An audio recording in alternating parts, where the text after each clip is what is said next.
VD. Satheesan സർക്കാർ സത്യപ്രതിജ്ഞ ചെയ്ത് ചുമതല ഏറ്റെടുത്തു. വിമർശനവുമായി CPM മുഖപത്രം ദേശാഭിമാനി. മുൻ മന്ത്രിമാരുടെ മക്കളെയും ബന്ധുക്കളെയും ഉൾപ്പെടുത്തിയാണ് മന്ത്രിസഭാ രൂപീകരണം എന്നാണ് വിമർശനം.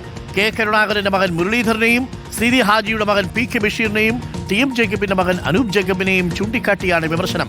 ആശമാരുടെ ഓണറേറിയം 21,000 ആക്കുമെന്ന വാഗ്ദാനം പാലിച്ചില്ലെന്നും എഡിറ്റോറിയൽ വിമർശനം ഉന്നയിക്കുന്നു.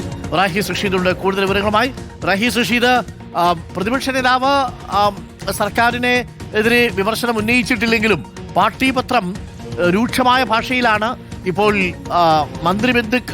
അതായത് ഈ കുടുംബവാഴ്ചയെക്കുറിച്ചാണ് സൂചിപ്പിച്ചു വരുന്നത്. അതിൽ ചില മന്ത്രിമാരുടെ മക്കൾക്ക്, ചില മന്ത്രിമാരുടെ ബന്ധുക്കൾക്കൊക്കെ വീണ്ടും മന്ത്രിസഭയിൽ അവസരം കിട്ടി എന്നുള്ളതാണോ പത്രത്തിലെ പ്രധാന വിമർശനം? റഹീഷ്. അരുൺകുമാർ, അങ്ങനെയാണ്. ഒരു പുതിയ സർക്കാർ അധികാരമേറ്റ സമയത്ത് ഒരു റിലാക്സേഷന് സമയമില്ല എന്ന് തന്നെയാണ് CPM കരുതുന്നത്. അതുകൊണ്ടാണ് ഇന്നലെ PM മുഹമ്മദ് റിയാസും ഒപ്പം മുൻ ധനമന്ത്രിയായിരുന്ന KN ബാലഗോപാലും വിമർശനം ഉന്നയിച്ചു.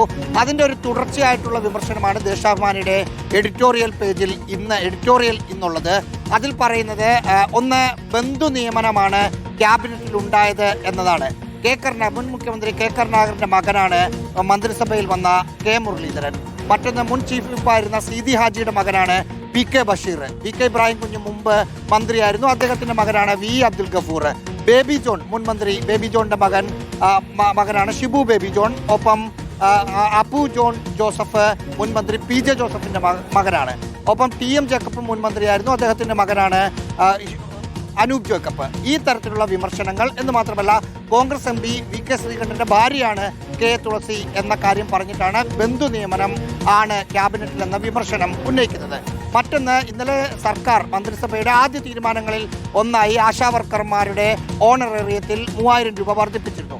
അതിനെ വിമർശിക്കുന്ന ദേശാഭിമാനി എഡിറ്റോറിയൽ പറയുന്നത് 21,000 രൂപ ആക്കുന്ന തീരുമാനം ഉണ്ടാകും എന്നായിരുന്നു വി.ഡി. സതീശൻ അന്ന് പ്രഖ്യാപിച്ചത്. ആ തീരുമാനത്തിന്റെ അടുത്ത് പോലും ഇപ്പോൾ ഓണറേറിയം കൂട്ടിയില്ല എന്ന് വിമർശിക്കുന്നു. ഇന്നലെ KN ബാലഗോപാൽ എലിയെ പ്രസവിക്കുന്നത് പോലെയാണ് ഈ തീരുമാനമെന്ന് പറഞ്ഞിരുന്നു. അതിന്റെ തുടർച്ചയായിട്ടാണ് ഈ വിമർശനം. ഒപ്പം 5 വിരമിക്കുന്ന സമയത്ത് 5 ലക്ഷം രൂപ കൊടുക്കും എന്ന വാഗ്ദാനം കൂടി അന്നത്തെ പ്രതിപക്ഷം നൽകിയിരുന്നു. പക്ഷേ അധികാരത്തിലെത്തിയപ്പോൾ അത് കണ്ടില്ലെന്ന് നടിക്കുകയാണ് എന്ന വിമർശനം കൂടി എഡിറ്റോറിയലിലുണ്ട്.